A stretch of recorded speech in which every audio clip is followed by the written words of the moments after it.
Howdy, howdy, howdy. Hello. Welcome back to SciTrek, your sci-fi TV and movie channel. Welcome back to the Radical Wasteland podcast, y'all. Yeah, what's up, y'all? It's Greg the Ghoul here with my human companions, Harris and Sarah. We are back in the Wasteland. And today, first off, Merry Christmas to those who celebrate. Merry Day after Christmas. Happy Boxing Day to our friends and family in the UK, to everybody out there. Of course. I keep making the same joke that we should do a Rocky music for Boxing Day, but Boxing Day is actually Christmas for all the servants class. That's what I learned. You know, I had a vision of three ghosts coming last night and explaining to me exactly what Boxing Day was. Yeah. I was never aware. Yeah, no, I learned that, you know, I kept cracking the same joke for Frosty Fest every year about how somebody should do Rocky for Boxing Day, and then learned what Boxing Day was. But yes, happy Boxing Day to our friends and fans in the UK. And also happy Fallout Season 2, Episode 2 to those who celebrate. If you're celebrating, obviously you're here. Of course. What an episode this week. Holy crap. It was good. Oh, y'all saw me freaking out while we were doing the stream on Wednesday evening / morning. It was just, so good, so well done. And you know, the first 5 minutes with the cold open with Shady Sands and the fate of Shady Sands, that Harris, you were saying that should have been the season opener. It was just such a powerful moment. Heartbreaking, really good too. Oh, you know, Maximus's parents win Parents of the Year. Like the two of them, just like it breaks my heart, because it was like, oh, okay, those are people that had their shit together in the apocalypse. That's pretty dope, you know. So tough to see that and then lose it immediately. One thing that Fallout is good about having glimpses of, which it definitely kind of drowns out the glimpses with a nice big fiery radiation, kind of typically. Yep. Oh no. Oh, okay. We're gonna tap dance for a second while we wait for Harris to get back here. But yeah, hey, Littlefinger. Littlefinger was watching the live stream for the show with us. Yeah. I like to play with nades during. Yes. Oh my God. One of the things that people have been complaining about incessantly since the episode dropped was how incompetent the Brotherhood seems now, and I think that in season 1, they were like comparing them to season 1, going like, why is it so inconsistent? And I think in season 1 we had this illusion of how polished they were and how amazing they were and everything, and that was shattered the minute they ran into the Yaguai. The minute that Michael Rappaport's knight ran into the Yaguai, that they are not at all the nobility, the noble warriors that they were portrayed to be here. And that it's a necessary arc, and I think now that illusion has been shattered, because I think we were looking at them through Maximus's lens, and now that illusion has been shattered, we can see them for the fucking morons that they are. Right, especially those two guys that they were doing that, playing with the grenade all the time. Yeah. They're like, and he's just rolling his eyes. And they're playing grenade shit, and it's like, he's just rolling his eyes like, oh my God. And they wonder why they think that the Commonwealth's going to kick their ass, Yeah. No, 100%. But I think it's I think that now that Maximus has had a dose of reality, you got to remember that he's the point of view character here. I think he's seeing all the stupidity more. Yeah, he is. Yeah. Yep. Oh, there he is.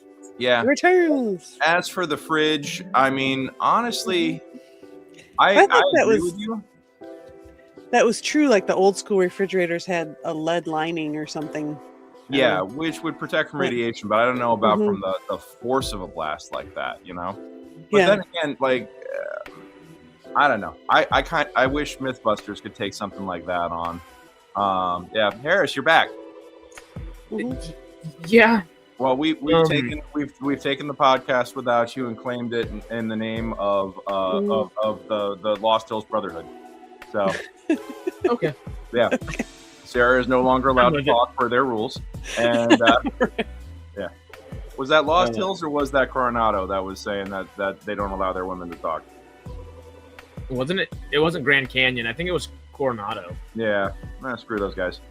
Yeah, that was immediately just got shut down half a second after that, which was great. Yeah, that was I really appreciated like how they did take the time to illustrate the subtle differences between them, Each, and that and the one knight who was well within his rights to have a passionate time with Fisto.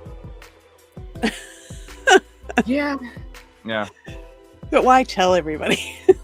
Oh, it's Fallout. Yeah, I think he got caught. That's why. That's probably exactly. Okay. Yeah. Yep. Oh yeah. Yep. No, I'm definitely stuck in the plywood Fallout shelter right now. I literally walked in here. I was joking with Sarah right whenever we got in the lobby earlier. We got here. We're way down in South Texas right now, and had to empty out our boots, and we found 3 or 4 scorpions inside of them, and it's like, well, all right, it is but the theme for the week are some scorpions. Oh my god, yeah, and the rad scorpions look fantastic. Yeah. Oh yeah, I love that scorpions into the rad. The giant one was like practical. I like that. Yeah. Cool. No, that was dope. And then fuck you, sweetheart. That was just like a great moment. Yeah. So good. And then she just leaves him, which we know is not a good idea. No, never a good idea. I get why she did it, but it's also like, you've been traveling with this guy for a minute. Why don't you realize? I mean, this guy does know more than you, but then again, she's also witnessing like savage cruelty, and she's trying to find a way. He's a pragmatist that has existed and grown in the Wasteland. You've only just found the darkness. I was born into it. So yeah. I mean, I'm sorry. It was nice to see that. No, after last week, after the first episode, we were like, is she reverting back to where she was? That is evident. No, she is not. She is definitely evolving as a character and as a person now, which is good. Yeah. But damn, they kind of switched roles there for a second. Hey, golden rule, and then you know what? You're a ghoul, so golden rule doesn't apply to you. I'm gonna just keep going and get this. Yeah, that was harsh. Yeah, that was a little hard. little harsh. Yeah. But wow. Wait, protecting you? Like Jesus. Yeah. I mean, at least she leaves dog meat with him and doesn't bring dog meat. But yeah, how likely is episode 3 we're going to have the ghoul coming and having to save Lucy with dog meat in a Caesar's Legion camp? Yeah. Yeah. Oh, they're gonna do it the way I did my first playthrough, going through the Legion camp and just go in full auto. So which is the proper way to. Yeah. It's the Legion. Yeah. Let's see what happened to Maximus. Great question, Quest. Maximus has embraced the philosophy of Stoicism in his new responsibilities as a knight, because that's what he thinks a knight should be and should do. And I think he's frustrated very much by those around him who clearly do not embrace the same, embrace and uphold the same values that he does. He is. He's trying very hard to be like what he was taught. He's the guy who shows up at the group project and doesn't slack off. He's trying his best really hard to be the ideal for the Brotherhood, because that's what he thinks he should be, because this is what he was raised in. And then you're surrounded by all the jokers who don't give a shit. And that's the contrast. I think he's got a lot of roiling emotion under him, and I think we're going to see it boil over at one point. But for the moment, he has embraced the ancient Greek philosophy of Stoicism, and that is what is carrying him through. Because he's not. You can tell that underneath all that, he's not 100% on board with everything going on around him. No. And greatly dissatisfied, clearly, by the rampant incompetence of those around him and the lack of commitment. And I think when what I got with him when Harkness showed up was, he was like, oh, this is a dude who actually upholds the values and walks the walk, doesn't just talk the talk. And I think this is why we're going to see, my bet is we're going to see Maximus side with the Commonwealth. That's my bet. Yeah. I can see that. Yeah, I was going to suggest the same thing. Where do you think ultimately his belief system allies closer to the Commonwealth? 100%. Yeah, I think he can. I think the thing is that he could be the hardest of the hardliners, because he is a true believer in what he was raised in here. Because you also heard all the things that his dad told him as his last words, which heartrending, I might add. Oh, About the values that they instilled in him as a child, and you can see where he gets that level of commitment from. So yeah, and don't play with grenades is always a good golden rule too. Don't play with grenades, and I don't know if running wouldn't have saved them, and the nuke was armed. It just when he cut the wire, the failsafe went off, and that's what gave it the 3-minute timer. But that thing was already going to blow. So there wasn't much getting away from that. Maybe if they would have ran, they could have been ghoulified. But yeah. And I get the complaints about the fridge, but at the same time, the fridge is actually established canon that there are creatures that can survive inside of lead fridges. Now, whether that's actually applicable to real life, that's a whole other thing. Different story. But in this world, the lead-lined refrigerators are just as good as those personal vault boxes. Have we spoken about the Zaytons? No, we have not. We have not covered the Zaytons yet. Who thought? I mean, they played it for laughs, but I can't help but think that they're going to show up again at one point. I would hope. There's no way they have an alien in whether the Area 51 bunker was a Brotherhood of Steel thing prior to this moment or not is kind of, I guess, interesting. But with the Zayton aliens there, it's. I don't think Area 51 was theirs, but they did have that bunker nearby. Yes. Yeah. But it just shows that whoever, I'm assuming whatever ended up being the enclave of the government before all the war happened, it's probably who had Area 51 here. And there was, I don't know if y'all saw, but there is a spaceship in the background over there too. There's a spaceship in that bunker. Did you see the Ark of the Covenant? No. What's there? Oh, the Ark of the Covenant was hiding in the background too. Oh, I should pause that scene and look at it. Yeah. No, you guys got to look because they had all kinds of crazy shit in there. It's like Easter egg after Easter egg in there. It was just so many jokes. Oh god. Yeah. Just from the perspective of not knowing about the Zayton aliens much besides, hey, you've been told they're in the games. Sarah, do you have any inkling of want for aliens to be a part of the story? Just from I watched a couple recaps and they mentioned like, oh, that's an Easter egg to, I guess those aliens are in the game, but that's all I know. Yeah. Well, yeah. I you know what? This actually might be the only time that they cover the Zaytons, come to think of it, because it's like, confirmation that they're real and they exist, but this is the reason why nobody else realizes it because everybody's a fucking moron, That who cares? Nice box. Yeah, that's true. Yeah, who cares? Nice box. Yeah. I'm just I'm thinking that honestly they might just that might be the only reference to them, unless they come in and unless they keep dropping them as seeds and then they show up in the series finale as like a hey, congratulations, you're in Stargate now, You're in Stargate. I mean, not far off. Yeah. It looks like Thor's second cousin jumped out of the fridge there. Yeah. I obviously none of us have any idea of where the show's going, but with the grandiosity of what they've already brought to it, I mean, in season 1, we get Fallout 1, Fallout 2, and New Vegas, kind of not cram-packed into one, but now we're getting season 2 with the New Vegas stuff expanded, but it brings us at least to the doorstep of New Vegas in season 1. Now, in season 2, now that we're in the Mojave and hanging out here, now we're hearing about the Commonwealth. Oh, we're immediately getting the Commonwealth at the end of episode 2. Yeah. This is the most, I think, any Fallout project of any variety has ever, I guess, not combined, I guess, the east and the west side of the U.S., but yes, at the same time, it's because of the Pridwin and whatever class ship, I guess they're actually calling it, they are very much shrinking the size of the U.S., which makes sense. It only takes about 5 hours to fly across the whole place. So if you have a Pridwin, it might take 10. Yeah, right. It's doable. And I wouldn't be surprised if the later seasons of Fallout tend to fall into more alien territory, honestly.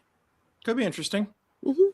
Yeah. Just because it's something that hasn't been delved into the other stuff, it would separate them, and to have all of these things that are so Fallout in these first couple seasons, if they lead us into the place that's kind of what if the they least turn into Fallout. like Norm as the explorer of all the new frontiers? He just, he goes out and finds the wasteland and immediately thinks that it's beautiful, and then he's the first of them to wind up in space. Because Yeah. why not? Yeah, be awesome. that would be fun. Mm-hmm. Yeah, We'd give the help. we need. Yeah. Oh my God! Shut up, What Preston. about this? I mean, it really is the simple things, though. Well, the amount of mini fusion reactors they had, the fusion cores, Mm-hmm. they, what does Quintus call it again? He says there's enough fusion core to power all of anything that's ever been thought of, essentially. Yeah. Mm-hmm.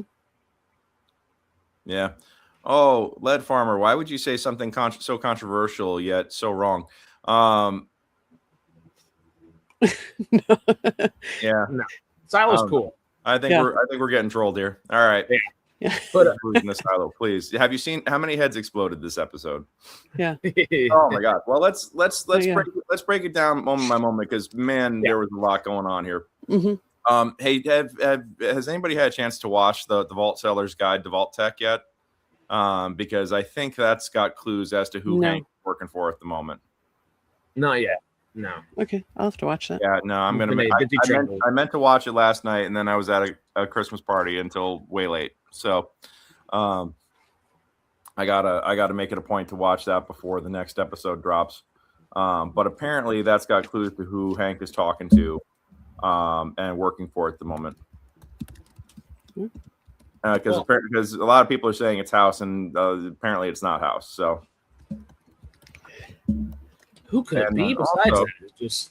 But, and he's just persistent in working on his experiments. Also, if you think you're going to go through so many mice, why are you going to keep going down and making the trip every time you need one? Yeah, I thought that was kind of funny how they kept having him like, just go get one mouse, get one mouse. You need a nice montage. It's like I mean, it's a process, and I suppose when you're the only one there and you need to fill the hours of the day, no need to be so efficient. But it's like, it felt very by the book. Yes. Very middle management. And also, let's talk about the moment with Steven real quick, since we're talking about Hank's plotline here at the moment. Anybody else find it ironic that he executed a guy for abandoning his family and talking about how family was the most important thing? Yeah. Yeah. That just, the hypocrisy is strong with this one. Yeah. Very. Yeah. Yeah. Very. Yep. Something to do with your day. It is, if I had a golf cart and a yo-yo, I'd be doing that. I'd be doing the same damn thing. Got nothing else to do. Yeah. Yeah. All the time. Fallout shelter show. Before we jump in, that's what I was messaging you about the other day. The Fallout. Yeah. Really? It's a reality show. It is a reality show where you act as an overseer for I think a group of people for a certain amount of time. I don't exactly remember if it's a week, a month, or what it is, but you act as an overseer, and I don't know if it's happiness levels or trying to keep the people alive or exactly what the get will be, to get people there, but it looks pretty fun. So it's kind of like a real world, like Anno or Civilization or something like that, where you have to like balance everything. And okay. Oh yeah. Mm-hmm. Which I don't know. We might have to try to get on that one. That sounds fun. That sounds fun. It's intriguing. Yeah. I Vault Overseer, I don't know about that. Vault Dweller, I'd be down.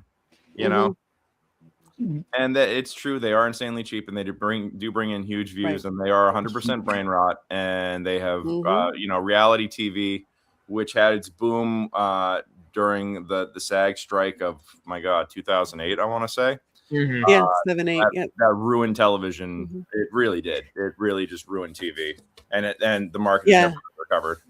They just decided like, hey, let's keep doing this. It's like, Yeah, hey, it's cheap and easy, and we don't have to deal with the damn pesky unions, you know. So Yep. yeah, bummer. Yep, and collaborating to the cultural brain drain that's been happening since.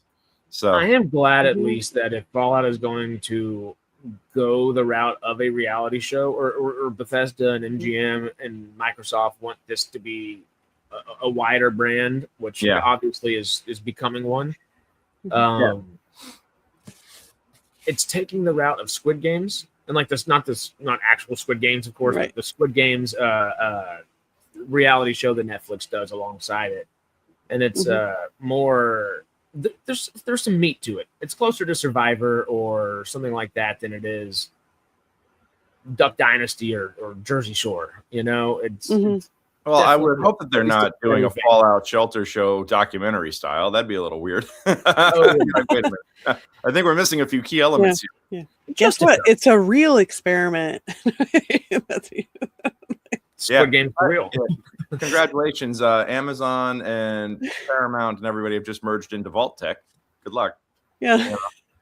That's what these mergers really are about, guys, is that they're just creating one gigantic conglomeration that's going to be Vault-Tec, and that's 4 corporations in a trench coat, you know. So we're just West Tech right now. 2 more mergers, and then we're at Vault-Tec. Yeah, exactly. It's stepping stones, you know. I could go for a cold bottle of Nuka-Cola right now. I think we all could.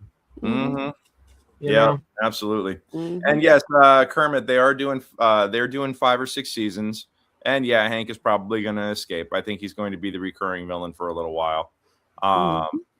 Yeah. Do you think there's a chance that Hank gets killed this season or next, and the reason we're getting the house, whatever house we're getting, and maybe whoever else Hank is talking to, because he was kind of friendly and also, you know, respectful to whoever he was talking to on the other side of the phone, but he also kind of was like, I'm doing this for my family and me, and you know, he is in his own twisted kind of way. Sure.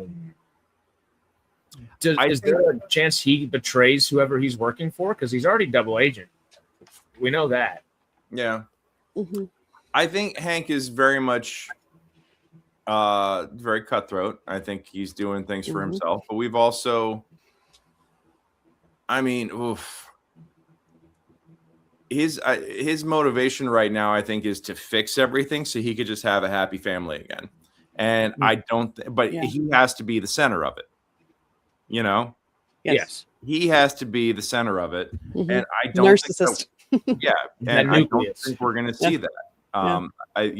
There's no going back. The genie's out of the bottle. He's delusional at this point. He just wants to fix everything so they can go back to having a happy life. Him and Lucy and Norm, and him in control. And ultimately, I'm betting you money right now. Ultimately, I bet you we're going to see. I think Lucy. I'm going to call it now. Lucy McLean's evolution is that she's going to eventually become not turned savage by the Wasteland, but I think she's going to be more pragmatic about things and realize that the only way to stop evil from happening in this world is by confronting it directly. And I think she's going to be the one that pulls the trigger on her dad. I think that's her arc. She has to. Oh yeah. Yeah, if not, it has to I think that's her arc, is that ultimately she's going to be destined to kill Hank. You know, it's got to be her or Norm, if not both of them, making the decision at once. Yeah, while he's trapped somewhere and something, you know. I could see Norm, because he's hooked up with all the middle management guys. I could see Norm actually siding with Dad for a while, but ultimately, I really, after this last episode, because I was kind of thinking up until the last episode that, well, Norm doesn't really have anything bad to say about his dad. Oh yeah, besides the fact that he knows that he's from pre-war, that he's been lying to him his entire life and has been screwing over both sides of the other 31 and 30, or excuse me, Vault 32 and 33. Yeah. The thing that I think good parallel quest. Yeah, Lucy is to her dad what Jax was to his mother. If you want to get really fucking dark about it, absolutely. You know, take all the humor out of it and replace it with a really Shakespearean plotline. Very. Do you think? I think the way that Norm reacts to his dad next is going to very much pertain to the last time he has talked to Lucy. Interesting. If he talks to her again before he sees his dad, I would think he's not going to side with Papa. No. If it's the vice versa, I think he could be talked into siding with his dad rather than, okay, I know you've done some shitty things. You've not just done them to me, but everybody else around. And it seems like you might have done it to Mom, too. Norm doesn't know that. Lucy does. So if they get together, they can kind of, because Lucy doesn't have any idea what Hank and everybody else in Vault 31 were doing in Vault 32 and 33 and what that experiment was. She was surprised whenever she was in Vault 4 and they said, well, what was your experiment? Well, we didn't have an experiment. Sure, you didn't. Right. Yeah. Sure. You know, so it's going to be really interesting, I feel like, to see the two of them reconnecting. First as siblings, second as leaders in the new world in a way. With their own, with their own groups. Yeah. Norm's got a small army of middle managers behind him, which I think somebody said that the minute they encounter their first Death Claw or their first anything, so many of those guys are screwed. But I think you're going to, separate the chaff from the wheat. And I think those that survive are going to be quite efficient, Well, whatever they run into, how do they overcome it as a group? And that's going to be important. Yeah. Do we see that in episode 3? I mean, who knows? I think we're going to see, some filtration happening at one point. I think the all the plot lines right now are shaping up to be really, really, really interesting. I mean, Maximus and the growing rifts within the Brotherhood. I think he sides with the Commonwealth. And my other question is see that. who's the mole? Is it Dane, or do you think it's Maximus that called and alerted the Commonwealth about the meeting? Who do you think the mole is? I don't think it's either one of them. No? Could it be what's Maximus's friend's name? Dane. Yeah. Okay. I think Dane's the more viable choice. Yeah, and like he's working the comms or whatever, right? So would have the opportunity to. That's true. Yeah. Yeah. That's a good point. Or there was sensors that like they somehow were alerted when that was opened. I mean, that's a possibility, but they seem to know that the Brotherhood was there to talk about a civil war. Yeah. The second he hops off that ship, he's like, nobody invited me, Yeah. It's like, all right, here we go. Yeah. It came out like figuratively speaking, guns blazing, but definitely called it out on its face. Yeah.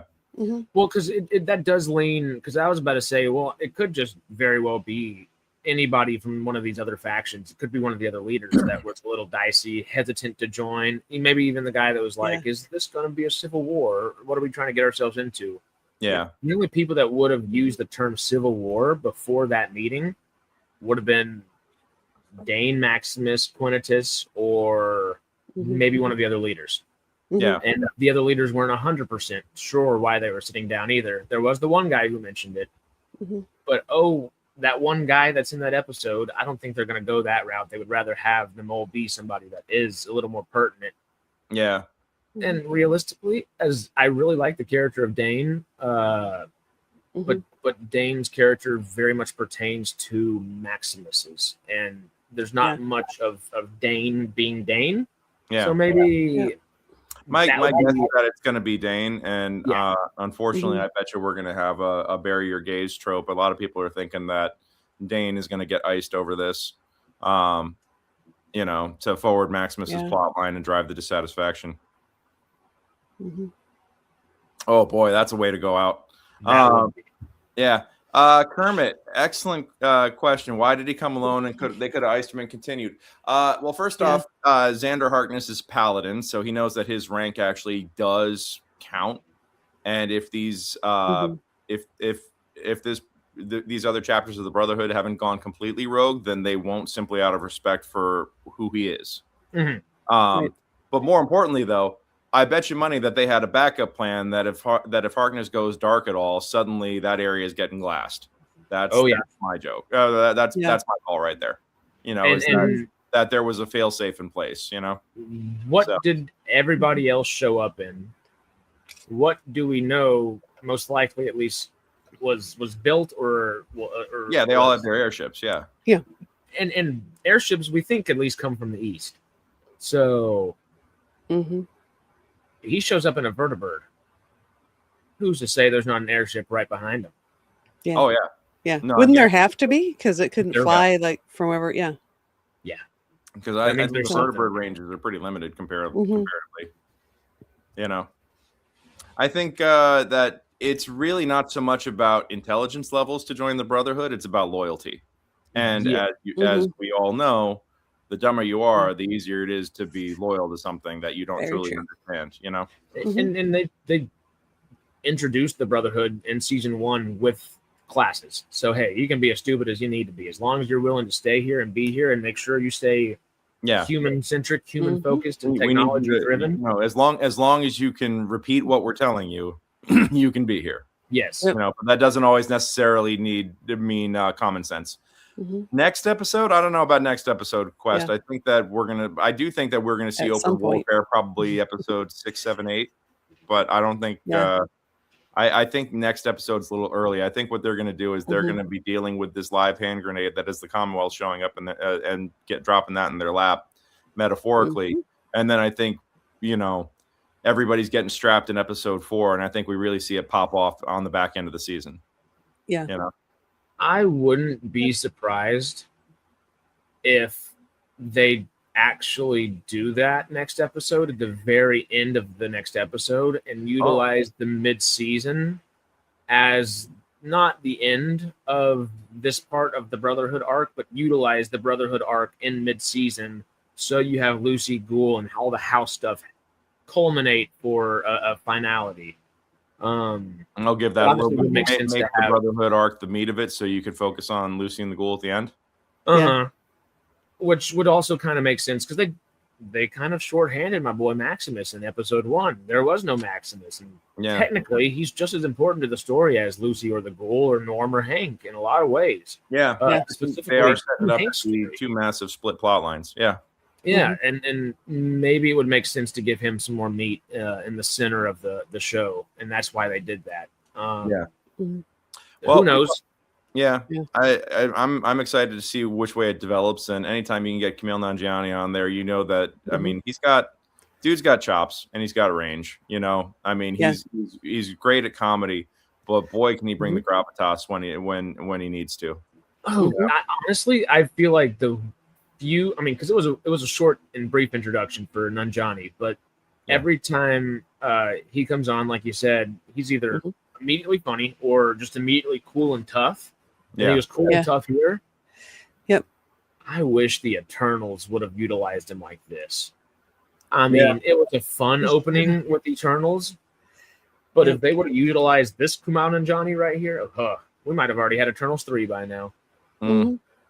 Because that was. I don't know about that, but it would have been better. I don't know. I thought Eternals was a weak property to I do as well. Put into a movie, But then again, I said the same thing about Guardians of the Galaxy when they first announced that, and look how that blew up. So I guess they were, but just like they learned with the Inhumans TV show, not everything translates well. Sadly. Yep. All right. Well, we talked about Hank, and we talked about Maximus and the Brotherhood. Let's jump back over to the Ghoul, and we talked about Norm. So let's jump back over to the Ghoul and Lucy, and then I want to talk about House real quick, who was not in this episode. But there's a lot to talk about there because there's been tons of analysis, tons of discourse.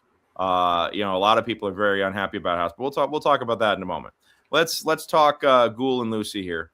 I can't help but feel like that this is a character regression for Lucy. I know we talked about it for episode 1. This feels like even more that, but I could also see that this is in her pathway. This is a natural overcorrection happening where common sense is going out the window, where she's trying to react to not becoming jaded and ruined by the Wasteland. That this is like a massive overcorrection, that she's being willfully blind to shit. But to walk right into I the agree. season camp as a result is like, oh no, Well, like this is, I don't want to say it's not karma, Yeah. but it's just like, oh, it feels bad, man. Yeah, I just It wondered is why the she kept going. Like the chick disappears. She sees all these creepy people on the hill and like, well, I'll just keep going this way. It's like, Yeah, no, I'd be Yeah, going turn back. around the second she's gone. yeah, exactly. I'd go back and be like, hey, Ghoulie, I was wrong. But I think that's one of the things about her is that she can't admit when she's wrong, Yeah. Yeah. Well, Isn't God. Hank kind of like that too? I think. I mean, he Is it who? thinks Hank is Hank, kind oh, of yeah, like that too. yeah, Can't admit there's he's that- wrong or there's whatever. that Thinks family he knows stubbornness, the that best. overconfidence. Yeah, Yeah. Mhm. that's a family signature, 100%. Mhm. But it's that kind of like naive. It's walking Dunning Kruger is what it is. Yeah. There's a lot of naivete there because they haven't experienced the wasteland, they think they can handle anything. Yeah, and it's gonna get messy. Yeah, That it is. Yep. Mhm. Yep. Well, and I think we've seen the pictures of Macaulay Culkin. He'll probably be episode 3 now, and he's sitting at the left hand of what looks to be Caesar, or whoever's in charge now, because Caesar's probably died of that brain tumor at this point. Oh, had to. Yeah. I don't think I've been as worried for a character for another episode in a long time. Yeah. No, I know the stakes are huge, and it's just I can't help but feel like it's Little Red Riding Hood in Into the Woods. Yeah. It's no, that's like a perfect analogy. It's like very much like that. Yeah. Well, and then I don't know if it's a word that needs to be said on YouTube too many times, but what the fact that they dropped that hard R word in the not even that. I hope you don't get by the wrong people. Yeah. Who the hell's the right people? Yeah, exactly. Yeah. That implies that there is a right person. Well, I think she's like that woman was like a slave, right, or whatever, for the Legion. So she's just so conditioned of like, well, that's what's going to happen. You just, if you're going to have it happen with the right people. Okay. Yeah. Like that's just so a part of life. It's really funny. Like when you're playing the video game and you're having this experience by yourself and you're like just immersed in it, it's like, okay, but hearing it on TV when you have this separation and you're seeing it happen to somebody else or have this horrific experience of just like learning about this, it's jarring, like you said, you can be playing the video game. We've probably both played it half a dozen times, if not a dozen times each, like no matter what. And we've said it multiple times. I think we started off here. Our favorite thing to do is just run into the Legion. Well, yeah, anywhere that has I Legions, just go and fucking glass them as fast as I can because mow them down. Yeah. Nobody likes slavers. Let's take them out. Yeah. But to now not be in, have my thumbs in control of it. Yeah, it's just being a witness to it. It just it's sickening. Witnessing that kind of evil outside of the power fantasy where you have any sort of control or response to it is highly disturbing. Yeah, I'd hate to use the sentence I'm using, but I'm glad that Fallout is doing it because it's going to, we just watched my family and I just watched Wake Up Dead Man, the third Knives Out movie. Last night, which was damn good.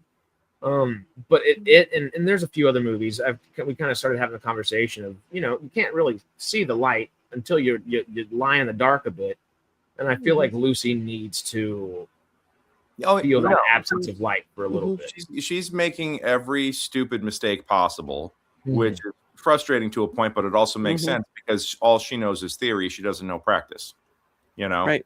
Her practical experience is incredibly limited. So she's making every mistake and assuming that everybody is as kind and good innately as she is, and they are not.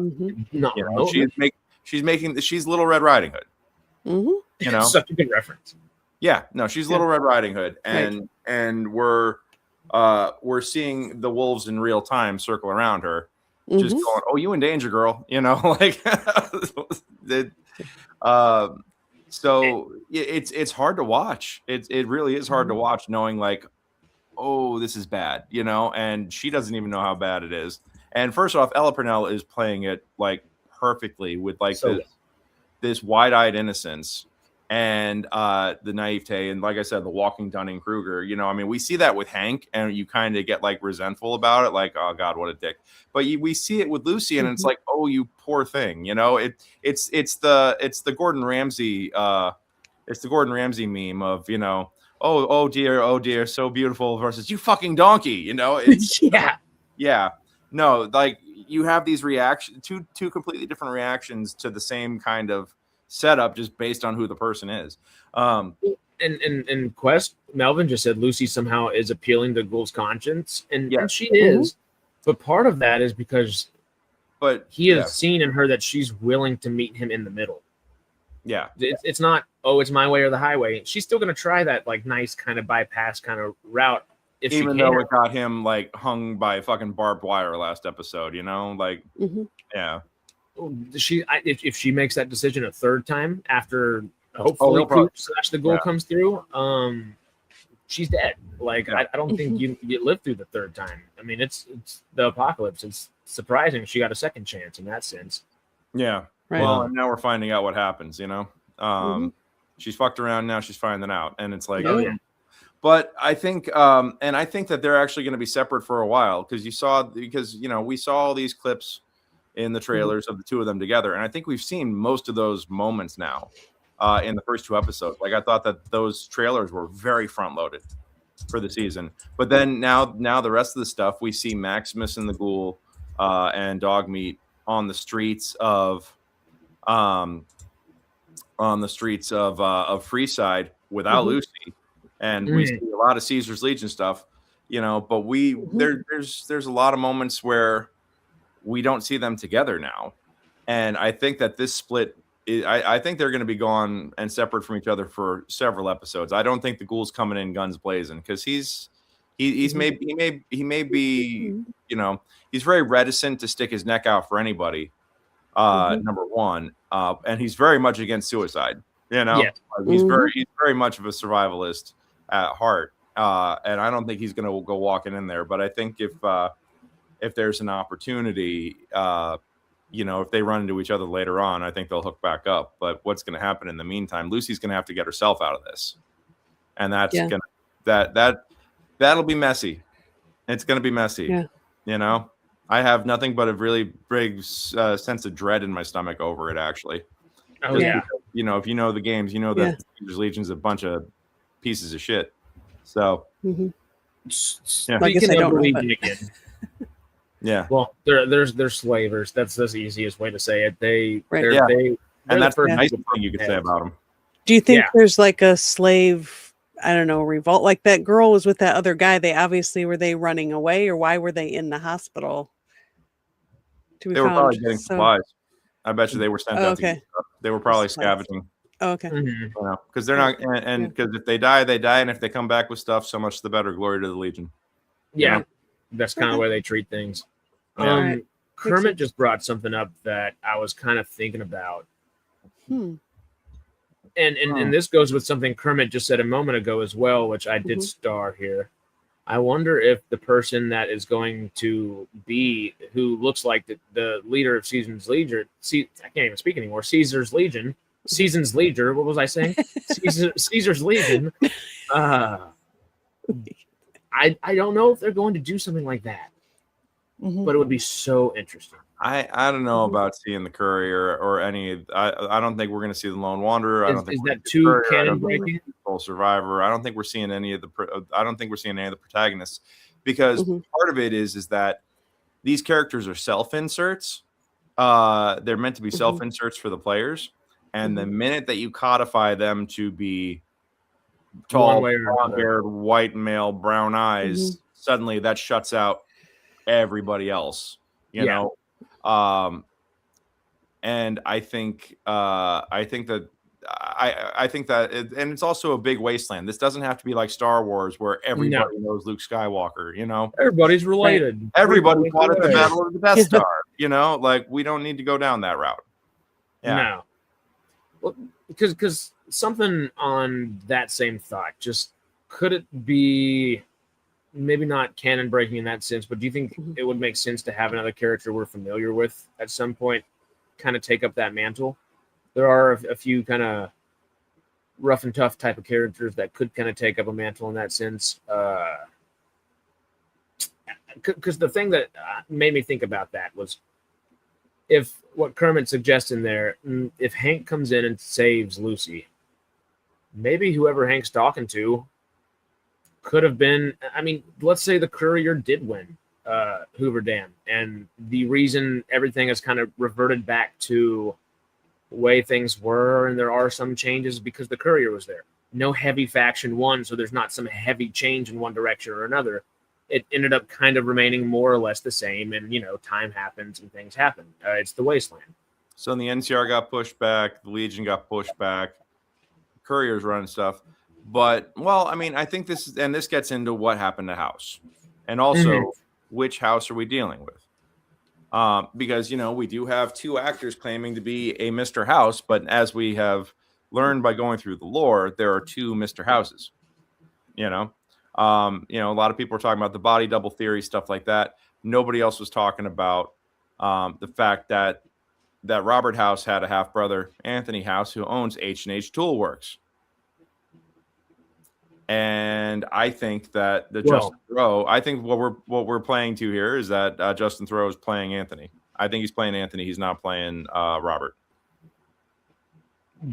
The one thing that I guess, because they did hate each other, Anthony and Robert. Yeah.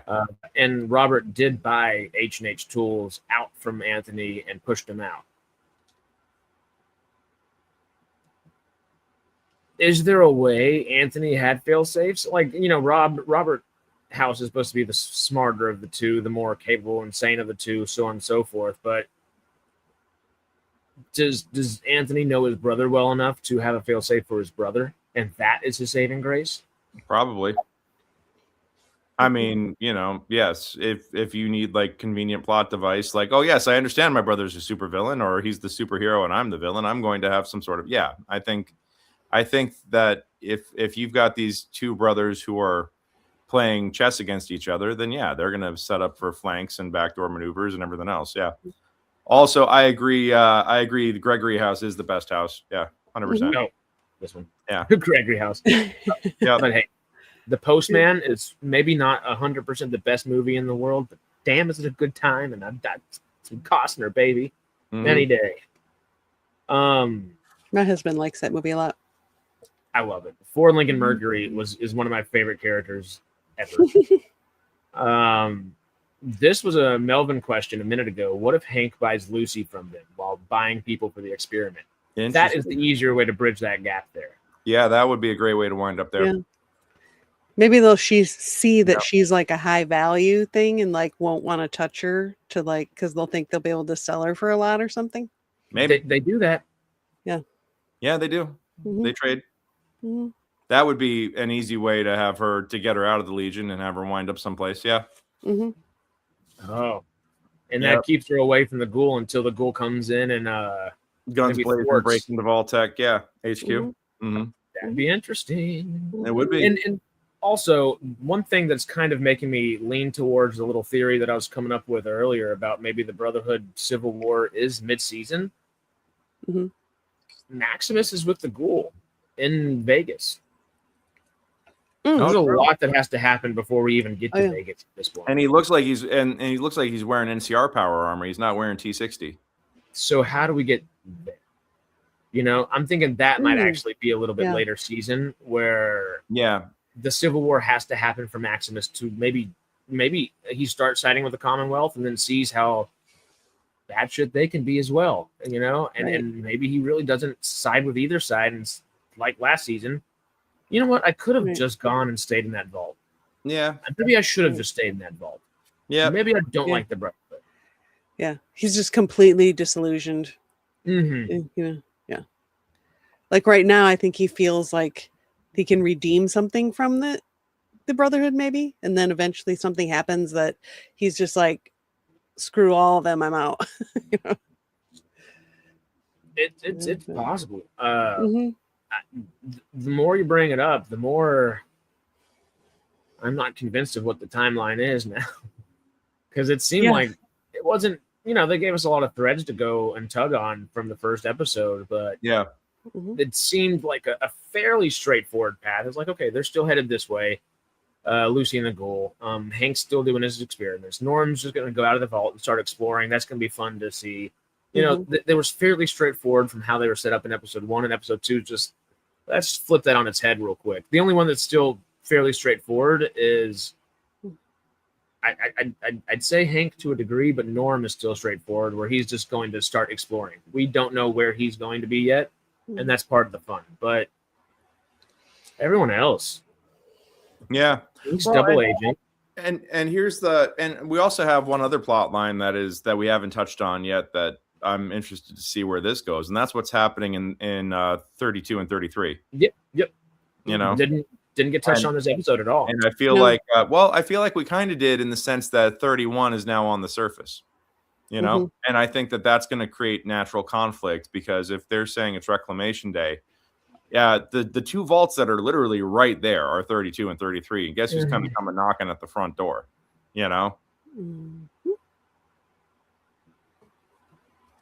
Okay. Yeah.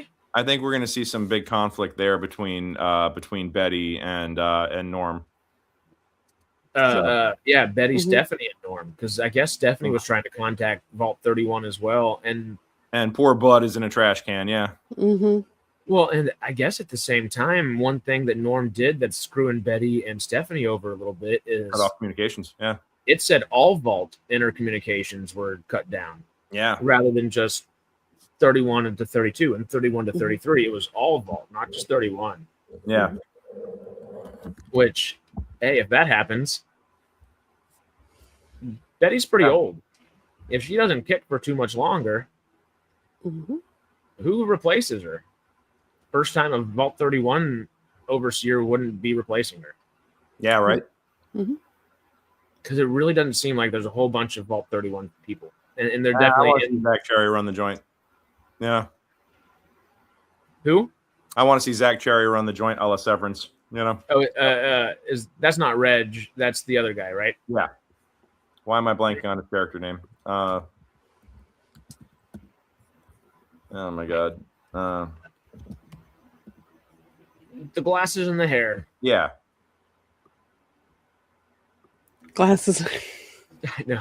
One of the guys that was running to. Yes. Yeah. Okay. Not Reg, who was running the incest group the other day. Right. Okay. The third guy. Yeah. Okay. Or I guess the third of those running. Anyway. Yeah. Okay. I know what you mean now. Okay. Yeah. That guy. It's Reg. It's another simple name. I just don't remember exactly what it is off the top of my head. Hold on, I'm looking it up because we haven't caught up with him this season at all. Reg got his own kind of storyline, but he didn't. Yeah. Woody. There we are. Yeah. And honestly, Woody's story makes less sense to keep up with than Reg's, because as good of a character as Betty is, besides when she's being nefarious, she's not fun to follow around. Reg is kind of silly and fun to follow around. And I guess he's still in 33 with him. When you go to Vault 32, you have Chet. Chet's your person rather than Woody in Vault 32. He's the person that you're going to want to stick with. And not only, hey, just to Star Wars it up a little bit, he's related to Lucy, Hank, and Norm. Keep it in family to a degree. Well, he was trying a little too hard to keep it in the family season 1. Yeah, we know all about that. There's a reason Reg has started these freaking things up, huh? Yeah, cousin stuff. Yeah. Anybody else do an absolute triple take when they drop that line? Like, yeah. Like, we're going real Game of Thrones real quick here. Oh yeah. What would they do when they did eventually run out of people to thaw out? I guess Reclamation Day maybe is supposed to happen by then. They had so many people though. Like, you look at, they had like 20 or 30 people. You think that each person's probably got about a good 40 years in them. Yeah.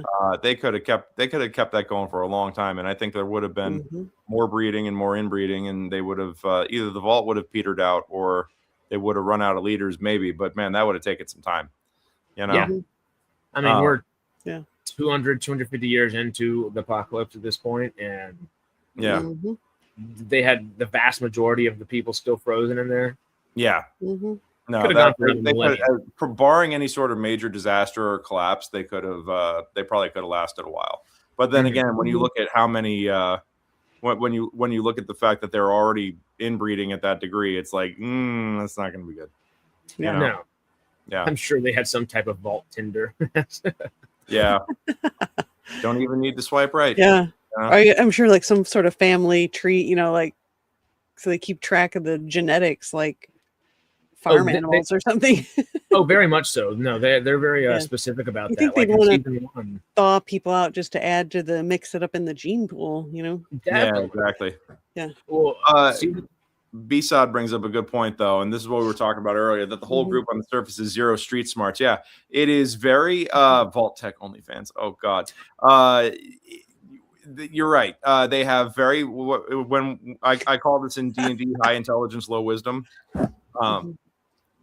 And actually that works in that works in Fallout stats too with the special. But yeah, they have very little in the way of practical experience and lots of training and theory. I think that we're going to see a big you're going to see them get spiked real hard their first encounter, but as we saw, when given direction, they learn quick and they adapt quick. So I think that they're going to take some heavy losses initially, but then those that survive are going to be well suited. You know, because your first plan never survives implementation. No. You know, no plan ever survives first implementation. So, hey, like they start season 2 out. Well, plan A didn't work, so now we're on plan B. But I really love if plan C could help. You know, would it help, please? You know,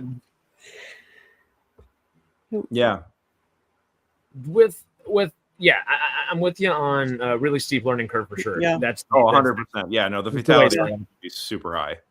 But I do think that we're going to see the ones that survive be very dangerous, or very much so, very good. You know, I think the parallel they're shooting for is that Fallout 1, Fallout 2. Like they left because of a water chip in the first place, or I guess they're trying to figure out a water chip in Vault 33 right now. So it's not an entire parallel, but you know, similar where the water chip is leading them out into the Wasteland, and it's fun to see that parallel from the games that started it all, but people are least familiar with at the same time, and myself included. They're the ones I'm least familiar with.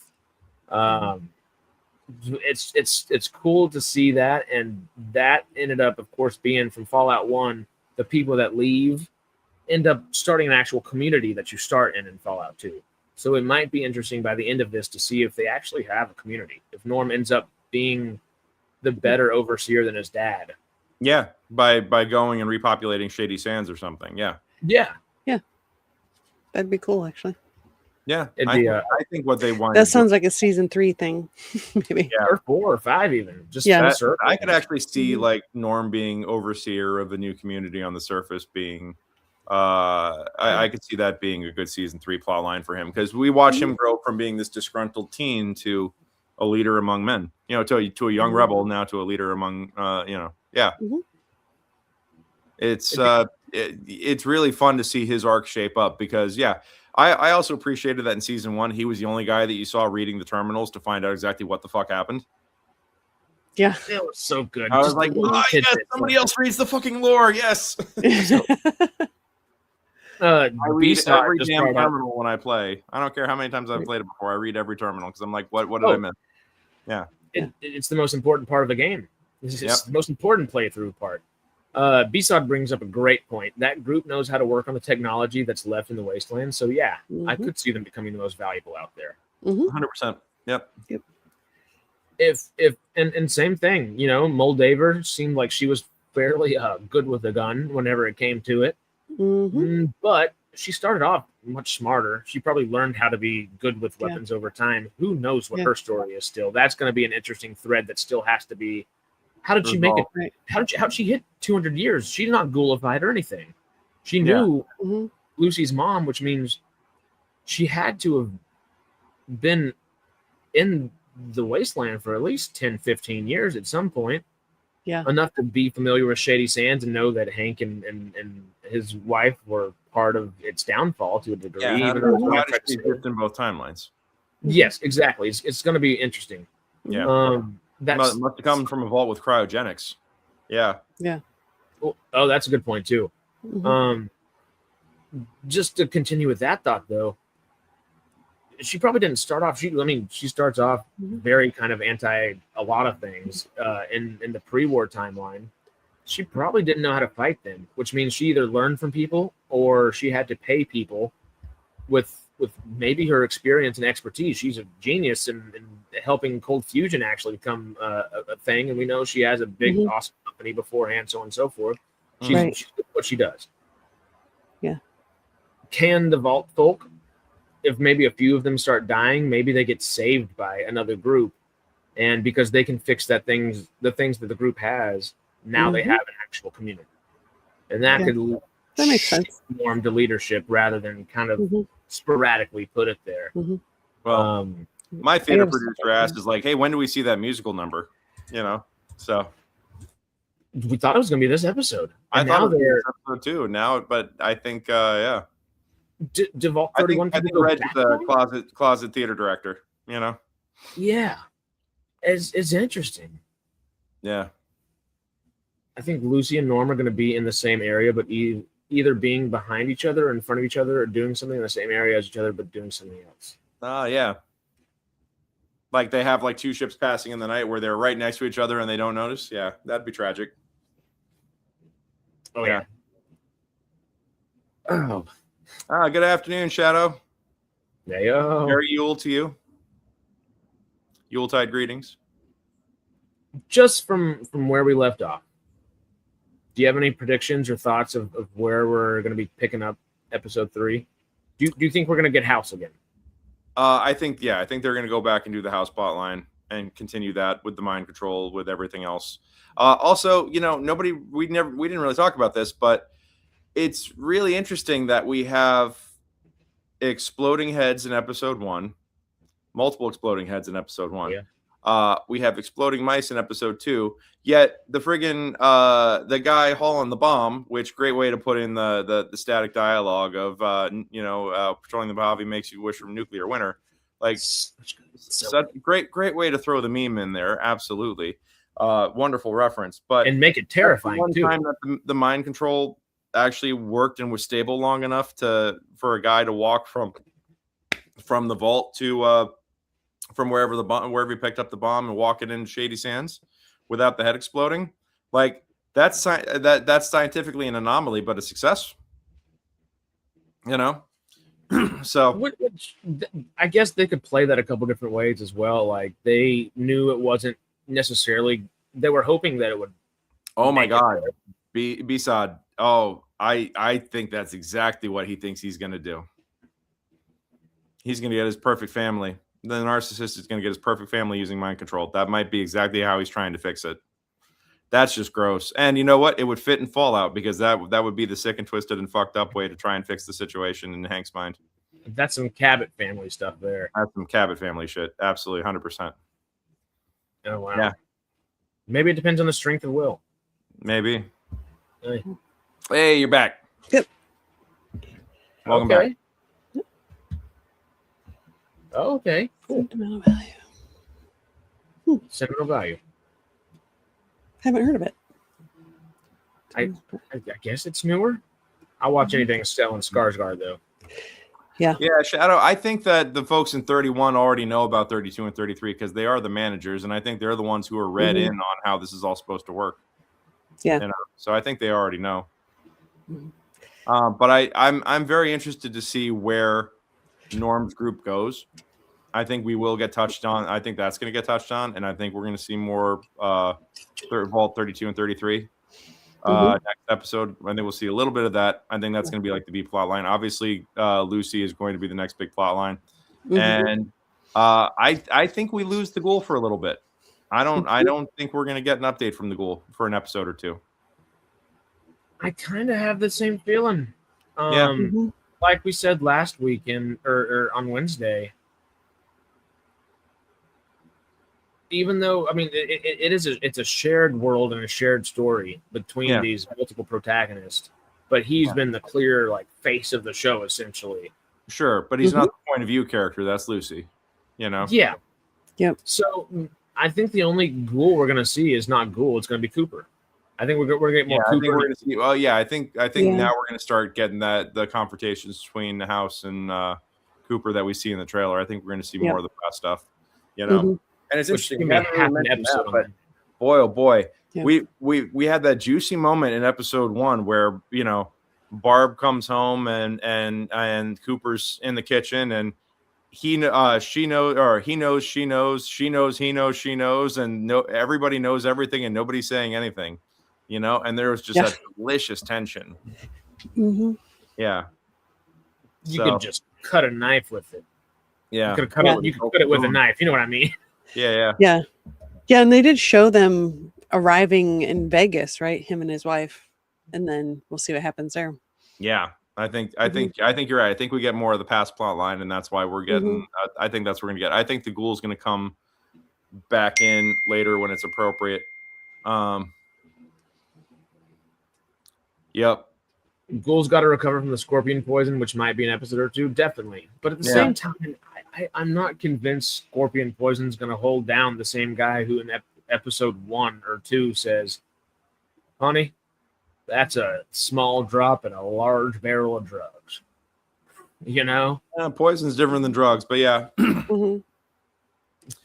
Yeah. In the apocalypse, how different, I suppose. Yeah. I mean, he's probably got. I mean, your health recovers over time. It's just slow. So. Yeah.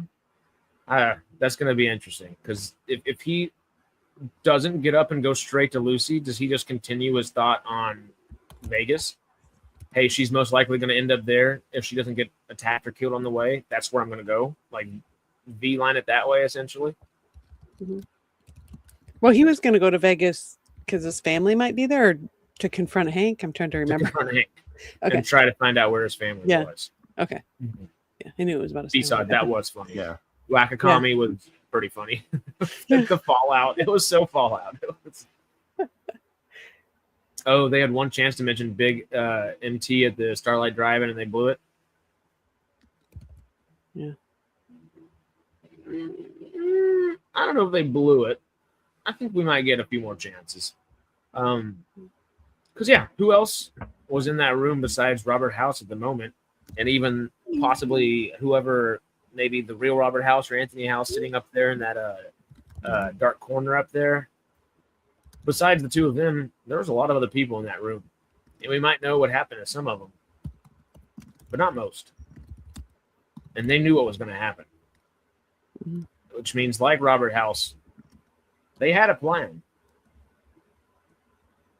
Donde está, all of them. Yeah. It's going to be interesting. But okay, I know. I'm freaking hyped for the next episode. Yeah, I know. I'm super hyped for the next episode, guys. I can't wait. All right. We did it for episode 1. Before we jump out of here, because I know we are a little stringent on time. Let's give a good, bad, and ugly for the episode.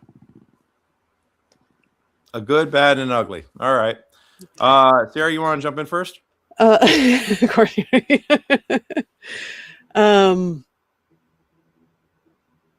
Bad. I think bad was the idiots that wanted to play with the grenade all the time. That was stupid. Yeah, I mean, I thought it was a very effective way of showing the immaturity and the it did a good job of that, but I was like, anyway, ugly. Definitely Lucy's situation could get very ugly. Yep. The good, I kind of liked Hank's little, experimenting on the mice and just kind of happily blowing up mice, and just thought that was kind of funny. Just kind of, the odd humor of the show, I guess. I liked that, kind of showed that of he had to go get a mouse at a time and all. Anyway, I like that little part. Yeah, going by the book, following the process. Harris, what you got? Naturally, the bad, I want to say, is Lucy being dumb. But I think that's more the ugly because it's about to get ugly. Yeah, no, that's very quickly veering into ugly territory. I think the good was just the whole Shady Sand stuff. Like y'all both heard me while we were talking about it, while we were watching it on Wednesday. Just the whole time, I was like, why was this not the opener for the season? It's so good. Bye, Quad. Adios. Bye. And if I had to choose a bad, it would be the fact that the ghoul's now just lying down on the ground, and it feels like a little bit of an excuse to leave him be for an episode or two as well. I know there's some things that have to happen in the course, but it's also this guy doesn't just get stung by a rat scorpion and not get up a little bit later. He's at least probably crawling somewhere as best he can, you know. He's the survivor, not just a survivor. He's kind of the survivor, you know. Yeah, I'm not convinced that he would just be down for the count for an episode or two, and I hope they don't treat it like that. But it seems like they're setting it up. I'm not going to be disappointed if that's the way they do treat it. I feel like there could be more. But there are a lot of plot threads to go through. So the bads are possibly, you know. You got a 3 there, Greg. I think I agree with you. I think that the good is Shady Sands and everything about it. My God, Maximus's family was like so heartwarming and heartrending, you know. And you saw like the hope that they finally got unfiltered water and everything. I thought that was so well done and so well, pun intended, executed. That you know, I really appreciated it. That, you know, there really was like blossoming goodness. Yeah, there was blossoming in the desert like a flower. That was happening, and then Hank just fucking destroyed it because he was mad at his wife. You know, like, oh, it makes you hate him even more. You know. That was very heartbreaking that there was like this. They were really just starting to get things going, and nope. And then, you know, Hank had to play God, you know, because he's a piece of shit. Yeah. So I think that was the good. I think the ugly is the Legion, 100%. That about to get ugly and nasty. Oh, it's gonna be uncomfortable. And I think, you know, I take back what I said about Lucy being a regression. I think it's an overcompensation, which is actually a very natural response to, you know, trauma. It's an overcompensation in the other direction. So I think that actually, I think the more I see it, the more it does fit. But boy, oh boy, is that going to get so bad so fast. And I think if I had to pick a bad, the bad is definitely the Brotherhood. Well, no. You know what it is? It was all the mice blowing up because I just hate anything that's violence against animals. You know, so. Yeah, and if I had to actually choose a bad, that felt gratuitous after a while, you know. So I understand the point of it. Exactly, yeah. Where Hank is that, you know. Yeah, the bad that I think would actually be bad that I kind of would still laugh at. I'm pissed off at the Brotherhood for just throwing out the Zayt. Yeah. Oh yeah. No. It was funny. It was so funny. Yeah. But it just makes me immediately just what, you know? But I mean, the minute you introduce the Zaytans or Cthulhu into it in a serious way, it changes the whole show. Yeah. Well, because, you know, they do have a lot of Lovecraftian horror in the game too, you know? So it's one of my favorite bits of it. Shadow did ask something really good here, or I guess point out something really good. The Brotherhood of Steel having fusion for energy now, as cold fusion and as many fusion reactors as they need to. They have fusion cores out the wazoo, and then some. And if they've got Helios, that's bad for everybody. Yep. I can just imagine Maximus. Are you not entertained? Just how on the nose would it be? It'd be great. Yeah, it'd be funny. That doesn't fit the show though, but it'd be funny. Yeah. Well, Helios 1 would very much be a scary thing. It's a solar company, but also a satellite company in the game. And you can restore power to multiple parts of the Mojave at that point, or a lot of power to one specific part, and you can choose which part. Or you can activate the satellite that has a weapon on top of it and blow up a part of the Mojave too, if you'd like to. Yeah. I wonder which one they're going to do with all those fusion cores. Oh yeah, no, that's a huge plot point. And then and I think that they were using cold fusion to power them. Yeah. Mm-hmm. Yep. Yeah, I'm excited for Nanjani in a big way. Mm-hmm. Well.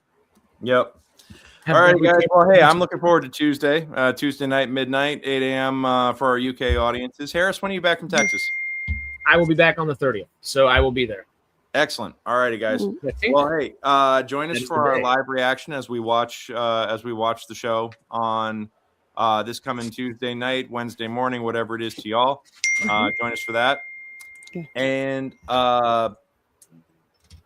until then, I mean, what, you guys got another Sunday broadcast coming up? Yeah. We have a Sunday one that I think we'll utilize this as kind of our Christmas special to a degree. It won't be a huge Christmas special like we usually do. I'd like to do a New Year special. We're trying to get everybody together to do that one. But yeah, we'll do just our regular Sunday and kind of celebrate the year of sci-fi with it at the same time. If anybody can make it, y'all are always welcome. And we want to see y'all there. Y'all have a wonderful holidays. So far, so happy holidays and happy New Year, y'all. Yep. Happy New Year, everybody. Okay. We'll go check it out. Stay warm and dry, everybody, especially y'all out in the West right now. Yeah. And it started raining immediately. It hasn't really especially been a downpour since what day is today? Friday. It hasn't really been a downpour since like Tuesday, Wednesday. So it's been good. Been remarkably chill. Yeah. Good. Yep. So far, so good. Well, alrighty, y'all. We will see y'all on Sunday for Sci-Fi Sundays. We're taking a little bit of a break from Farscapetrion for the holidays still, right? We could do Monday if you want to, but we'll see. Okay, we will keep y'all posted on if Patreon members will be watching Farscapetrion with us on Monday or not. But we will let you know that this Sunday. All right. And in the meantime, y'all have a wonderful, not just rest of the day, rest of the week, and rest of the frickin' year at this point, because we are right here at the end. It has been an interesting one, and it's been so good to have Fallout here. Yeah. All that being said, we love and appreciate y'all. We will see y'all soon. And adios. Bye. Cheers.